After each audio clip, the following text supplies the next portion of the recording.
කොහොමද ඔයාලට ඔයාලව ආදරෙන් මගේ channel එකට පිළිගන්නවා. අද මම කතා කරන්නේ චුලධනදර ජාතකයේ උද්ෘත. එහෙනම් අපි වීඩියෝ එකට යමු. වීඩියෝ එක ඉවරනකම් බලන්න කියලා ඔයගොල්ලන්ට ආදරෙන් මතක් කරනවා. මේ ස්ත්‍රී කෙරේ ලෝභ කෙලෙත් තොප දැන්මතු නොවේ. පළමුත් මෑතුමු තොපට අනර්ථව සිටියෝ වේ. දැන් මේක අතීත කතාව ඉදිරිපත් කිරීමට මුල පුරද්දි තමයි මේක කියන්නේ. මේක වර්තමාන කතාවට තමයි අයත් වෙන්නේ. ඊට පස්සේ දඩමස් පොලුස්සා කරන මිනිසුන් උන් තැනට ගොස් දඩමස් ඉල්ලාගෙන එවයි. දැන් මෙයා චුලදරදර කුමාරයාගේ බිරිඳයි කැලේ ඇවිදගෙන යද්දි ඊට පස්සේ මේගොල්ලන්ට ඉස්සරම හම්බ වෙනවා ඇතෙක්. ඊට පස්සේ ඇතාට ඊතලයෙන් විදලා දැන් එයා මට කලින් කියන්න බැරි වුණා මෙයාට ඊතල 500ක් අරගෙන තමයි මෙයා යන්නේ. හරිද? පංචායුධයෙන් සන්නද්ධ යනවා කියලා තියෙනවනේ ඔයගොල්ලන්ගේ පොතේ. ඒ විදිහට තමයි යන්නේ. ඊට පස්සේ මෙයා ඊතල 500ක් අරගෙන යනවානේ. 500න් එකක් විදිනවා ඇතාට. ඊට පස්සේ දැන් ඉතුරු වෙලා තියෙන 499. දැන් මෙයාලා ටිකක් දුර යද්දී උඩ දඩමස් පුරුෂගෙන කන්න හොරු කණ්ඩායමක් හම්බ වෙනවා. ඊට පස්සේ දැන් මෙයාට බඩගිනිනේ. ඊට පස්සේ මේ චුලධනදර කුමාරයාගේ බිරිඳට කියනවා ගිහිල්ලා මස් ටිකක් ඉල්ලගෙන එන්න කියලා.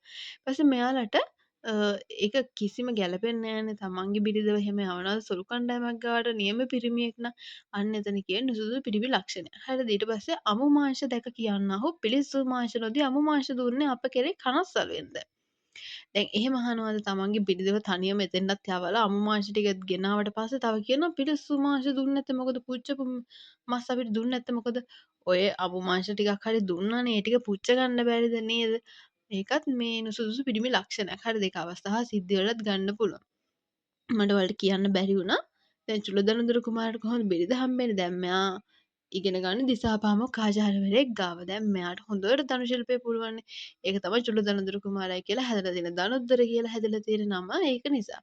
දැන් මෙයා හොඳට මේ ශිල්පය ප්‍රගුණ කරපු හින්දා මෙයාගේ දිසාපාමොක් ආචාර්යවරයා ඒ කාලේ හැටියට ඒ කාලේ මේ විදිහේ දෙයක් සිද්ධ වෙලා තියෙනවා. ඒ කියන්නේ තව හොඳටම ශිල්ප ප්‍රගුණ කරපු ශිෂ්‍යයාට තමන්ගේ දුවෙක් ඉන්නවා නම් එයාව කසාද බඳලා දෙනවා. දැන් මෙයාටත් වෙලා තියෙන්නේ ඒක තමයි. ඊළඟට සොඳුර කඩුව දීලවයි අත දික් කොට ලන්නා සොරාට කඩු මිට දී චුල්ලධනදරයන්ට කොපුව දීලූහ. දැන් මේගොල්ලෝ දැන් අර විදිහට කිව්වට පස්සේ අන්තිමට මේගොල්ලෝ මේ සොරු 500යි චුල්ලධනදර කුමාරයා රවුන්ඩ් වෙනවා. ඊට පස්සේ චුල්ලධනදර කුමාරයා ගාව දැන් ඊතල 499ක් තියෙනවානේ. මේ ටික විදගෙන යනවා. ඊට පස්සේ අර සොරු 500න් 499ක්ම මැරෙනවා. අන්තිමට ඉතුරු වෙන්නේ සොරු කණ්ඩායමේ ප්‍රධානියා. ඒ කියන්නේ නායකයා. එයා ඉතිරි වෙනවා. ඉතින් මෙයත් එක්ක රණ්ඩු කරද්දී දැන් කඩුවක් දැන් පංචායතයෙන් සන්නද්ධන ගිහිල්ලා තියෙන්නේ. දැන් ඊට පස්සේ මේ චුලධනදර කුමාරයාගේ බිරිඳ ගාව තියෙනවා කඩුවක්. ඊට පස්සේ ඉක්මනට චුලධනදර කුමාරට කියනවා මට කඩුව දෙන්න ඉක්මනට කියලා කියනවා. ඒ වුණාට බිරිඳ මොකද්ද කරන්නේ? සුරාට සුරාව දැක්කට පස්සේ මෙයා චුලධනදර කුමාරට වැඩිය ලස්සන ඇති. ඒක නිසා එයාට ආසාවක් ඇති වෙනවා. ඒ සුරාව පිළිවද. ඊට පස්සේ මොකද කරන්නේ මේ බිරිඳ? චුලධනදර කුමාරයාට කඩුව දෙන්නේ නැතුව කොපුව දෙනවා. ඒ කියන්නේ කඩුව දාන එක තියෙන අන්නේ කොපුව දෙනවා. ඊට පස්සේ හොරවට දෙනවා කඩුව. හරිද? බලන්න එතන තියෙන්නේ එයාගේ කාමාශක්ද බව. ඊට පස්සේ ඉදිරියේ පුරුෂයෙකු දුටත් මටත් මේ කරන මානයයි සීතා මෑගෙන මට ප්‍රයෝජන නැත. මේක අවස්ථා සිද්ධි වලට ගන්න පුළුවන්. ඒ කියන්නේ දැන් තමන්ගේ මිනිස්සයව මරන්න හොරාට කඩුව දෙනවනේ. ඒ වගේ බිරිඳක් තමයි මේ චුලධනදර කුමාරයාගේ බිරිඳ. දැන් මේ හොරත් හිතනවා දැන් මෙයාගේ තමන්ගේම ස්වාමි පුරුෂයා මරන්න මට කඩුව දුන්නා නම් මටත් වැඩිය ලස්සන කෙනෙක් ඉස්සරහට හම්බුනොත් එහෙම මෙයාට කියලා මාවත් මරයි කියලා මෙයාට හිතෙනවා. හොරාට මොලේ තිබිලා තියෙනවා. හරිද? ඒකින්ද තමයි එහෙම හිතලා තියෙන්නේ. ඉතින් සොඳුර තොප ඉන තුබු ඉන කඩින් තොප පලං ආභරණ ගලවා බැඳ දීලන්න. ඔයාගේ කරේ හැමදැනම හොරෙක්නේ දැන් මෙයා.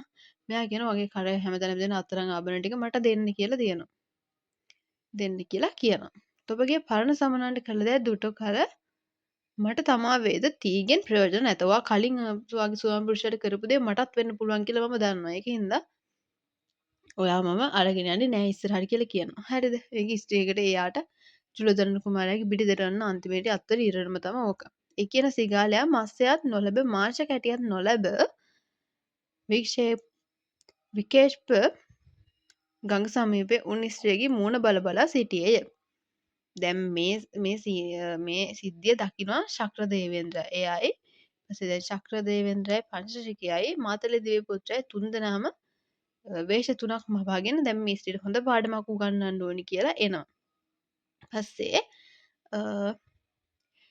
ශක්‍ර දේවේන්ද්‍රයා කැනහිල් වේශයක් එහෙම නැත්නම් අපි කියන්නේ හිවල් වේශයක් මවා ගන්නවා. හරිද? ඊපස්සේ අර දෙන්නත් ඒ විදිහට වේශ දෙකක් මවාගෙන අන්තිමට දැන් මේ මස් කෑල්ලකට තමයි මේ විදිහට පොර පදින්න කියලා දැන් මේගොල්ලෝ හොඳට කතා වෙලා මේක වෙනවා. හරිද? ඊට පස්සේ දැන් මේ චුලධනතුරු කුමාරයාගේ බිරිඳට පේන තමයි මේගොල්ලෝ මේ කරන්නේ. පංචසිකියා මවා ගන්න වේශය තමයි උකුසු වේශය. ඊට පස්සේ මාතල දේවපුත්‍රයා මවා ගන්නේ මත්ස්‍ය වේශය. ශක්‍ර දේවේන්ද්‍රයා කැනහිල් වේශයක් එහෙම නැත්නම් නරියා කියලා අපි කියන්නේ අන්න ඒ වේශයක් මවා ගන්නවා. දැන් මෙයා අර බිරිඳට පේන තමයි මේගොල්ලෝ මේ සිද්ධිය කරන්නේ. හරිද? ඊට පස්සේ දැන් මේ ඒගොල්ලෝ කියනවා මාංශ කැටියක් දැන් කතා වෙනවනේ. කතාව ඔයගොල්ලෝ පොතේ තියෙනවා. ඊට පස්සේ මෙතන නැටිමක් ගී කීමක් කෙලි නළුවක් නැතිව මාහත් කොට අස්ථානයේ සිනාසුනේ කීම්දැයි. දැන් මේ නායකන්න ශක්‍රදේවේන්ද්‍රයා ඉන්නේ හිවල් වේශයක් මවාගෙනනේ දැන් එයා ඉන්නේ. දැන් අරගොල්ලොත් එක්ක කලින් කතා වෙලා දැන් මේ කතාව දැන් මේ මාංශ කැටියක් අරගෙන මෙයා යද්දී මෙයා මාළුවෙක්ව මේ ගඟ ළඟ ඉන්න මාළුවෙක්ව දකිනවා. ගඟේ ඉන්න මාළුවෙක්ව දකින්න. ඊට පස්සේ මාළුවා එකපාරට උඩ පනිද්දි මෙයා මාංශ කැටිය අහක් කරලා මාළුවාව අල්ලගන්න පයින්නවා. අන්තිමේදී මෙයාට මාළුවත් නැති වෙනවා. මාළුවා කෙලින්ම ඉක්මනට වතුරට පනිනවා. මාංශ කැටිය උඩින් ගියපු උකුස්ස අල්ලගන්නවා. හරිද? එන්න ඒක දැකලා මෙන්න මේ බිරිඳ hina වෙනවා. ඊට පස්සේ අහනවා මෙතන නටුමක්වත් ගී කීමක්වත් සින්දු කියලා මොකුත් මෙතන උනේ නෑනේ. දැන් අයියෝ hina වෙන්නේ කියලා බිරිඳගෙන් අහනවා. හරිද?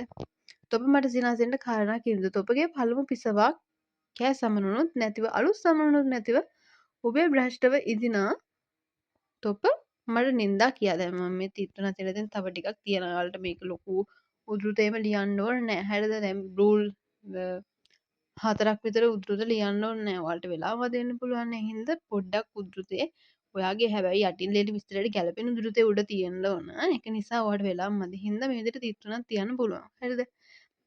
දැන් මේකෙදි කියන්නේ ඔයාලට කලින් හිටපු කසාද බැඳපු චුල්ලදරඳුරු කුමාරයාට අන්තිමට වඩ නැති වුණා. ඊට පස්සේ ඔයාලට හොරත් නැති වුණා කියලා මේගොල්ලෝ කියනවා. බලන්නකො එතකොට චුල්ලදරඳුරු කුමාරයාගේ බිරිඳට අත්වෙන ඉරණම අන්තිමේදී නේද? ඊළඟට එසමෙහි චුල්ලදරඳුර නම් මේ භික්ෂුව හොය. එසමෙහි ස්ත්‍රී නම් මේ ස්ත්‍රීමය. එසමෙහි ශක්‍ර උපන්නේ බුදු මම්මයයි. තමන් වහන්සේ දක්වා වදාළසේක්. සමෝදානය තමයි ඒක. ඒ කියන්නේ අපේ ජාතක කතාවක ආකෘතියක් තියෙනවා කියලා කිව්වනේ මම.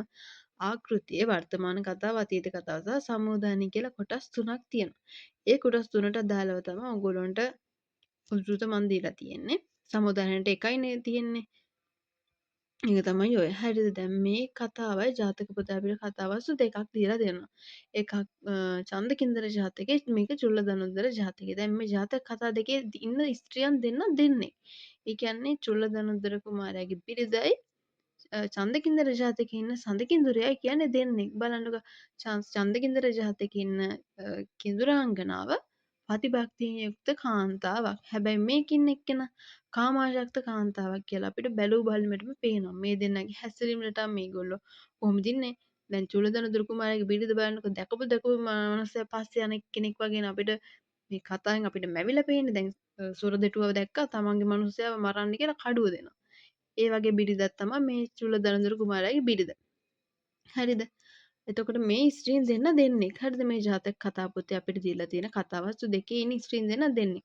අරයාගේ හොඳගති ලක්ෂණ ඒ කියන්නේ චන්දකින්දර ජාතකයේ සඳකින්දුරේගේ ගොඩාක් ප්‍රතිභක්තිය තියෙන භක්තිය තියෙන එයාගේ ගොඩාක් හොඳ ලක්ෂණ තමයි තියෙන්නේ. හැබැයි මෙයාගේ එහෙම නැහැ. හරිද? අන්න ඒ විදිහට තමයි මේ කතාව ඔයගොල්ලන්ට දීලා තියෙන්නේ. එතකොට එහෙනම් අදට මගේ මේ වීඩියෝ එක ඉවරයි. ඉතින් ඉවරනකම් බලපු ඔයගොල්ලෝ හැමෝටම ස්තුතියි. එහෙනම් අපි අලුත් වීඩියෝ එකකින් හම්බ වෙනවා. අදට මම ගිහිල්ලා එන්න හැමෝටම ස්තුතියි.